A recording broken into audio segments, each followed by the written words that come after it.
Kvalitný drevený nábytok je vždy správna voľba. Pri vhodnej starostlivosti vám vydrží mimoriadne dlho a zároveň je štýlovým dizajnovým kúskom vo vašej domácnosti.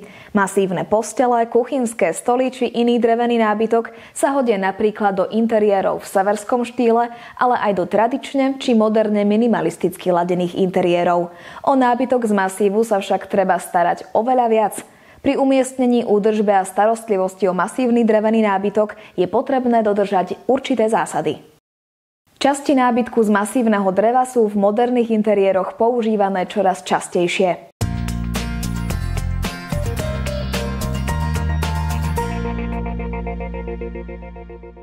Keďže je drevo prírodný materiál, jeho vlastnosti sa menia v závislosti od vlhkosti a teploty vzduchu v miestnosti.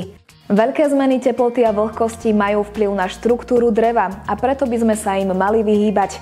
Príliš veľká vlhkosť môže spôsobiť napúčanie nábytku a naopak príliš suchý vzduch môže mať za následok popraskanie dreva. Ideálna klíma pre drevený nábytok je okolo 20 stupňov Celzia s vlhkosťou vzduchu okolo 40 až 60%. Drevu nerobí dobre priame slnko, umiestnenie v blízkosti vykurovacích zariadení a ukladanie mokrých predmetov na drevený povrch. Dobrou radou je pravidelné vetranie a mierny prievan v miestnosti. Pri letných horúčavách netreba zabudnúť na zvlhčovače vzduchu. Zároveň platí, že by sme sa mali vyhýbať umiestňovaniu nábytku z masívu do miestnosti, v ktorej sa často kúri podlahovým kúrením, pretože sa vzduch nadmerne vysušuje. Skvelým pomocníkom na meranie vlhkosti v miestnosti je vlhkomer. O nábytok z masívneho dreva sa treba náležite starať. Odmení sa vám svojou krásou celé 10 ročia, ba až generácie. Nevhodná vlhkosť interiéru môže trvalo poškodiť váš nábytok.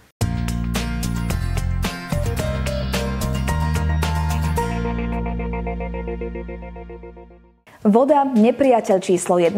Drevený nábytok je citlivý na vlhkosť. Dvojnásobne to platí pre ukladanie vlhkých či mokrých predmetov na jeho povrch, čomu by sme sa mali maximálne vyhýbať. V prípade vyliatia väčšieho či menšieho množstva tekutiny na drevený nábytok neváhajte ani sekundu a okamžite tekutinu utrite do sucha mäkkou handričkou. Ideálne je vopred odsať tekutinu papierovou utierkou, aby sme predišli rozotieraniu veľkého množstva tekutiny po drevenej ploche. Voda je najväčší nepriateľ dreva. Keďže drevo je nasiakový materiál, vyvarujte sa ich priamému kontaktu.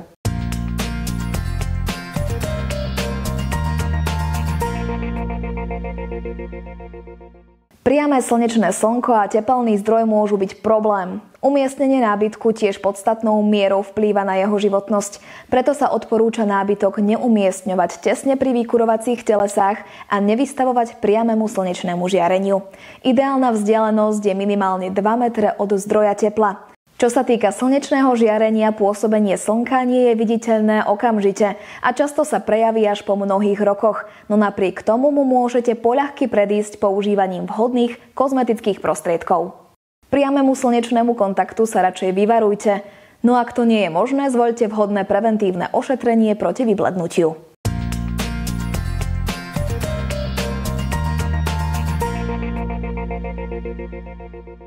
Podľa ošetrenia povrchu nábytku zvolíme vhodnú formu starostlivosti. Či už ide o lakovaný, olejovaný alebo voskovaný nábytok, celkom určite vám postačí suchá alebo mierne vlhká handrička.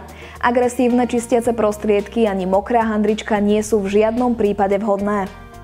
Aby váš nábytok ostal dlhodobo krásny, žiarivý a plný života, doprajte mu dostatočnú opateru. Nábytok ošetrený lakom čistite suchou alebo jemne vlhkou handričkou, ktorá nepúšťa chlpky a je vyrobená z bavlny. Používať môžete aj čistiace prostriedky určené na lakované drevo.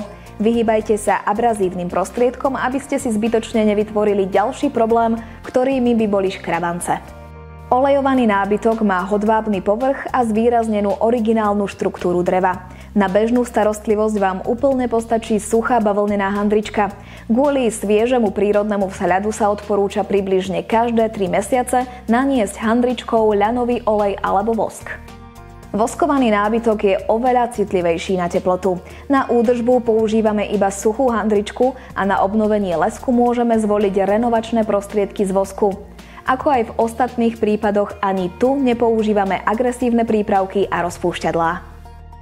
Na nábytok použite vždy ošetrujúci prostriedok v závislosti od typu povrchovej úpravy.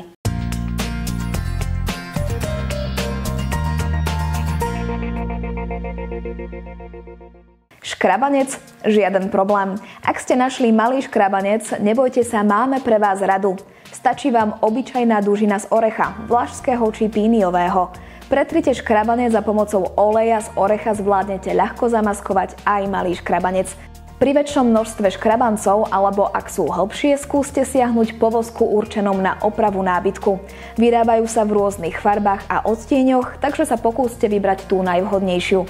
Škrabance vyplňte voskom, následne ich nechajte zaschnúť a pretrite mäkkou handričkou. Poškriabaný nábytok možno ľahko opraviť pomocou dužiny z orecha.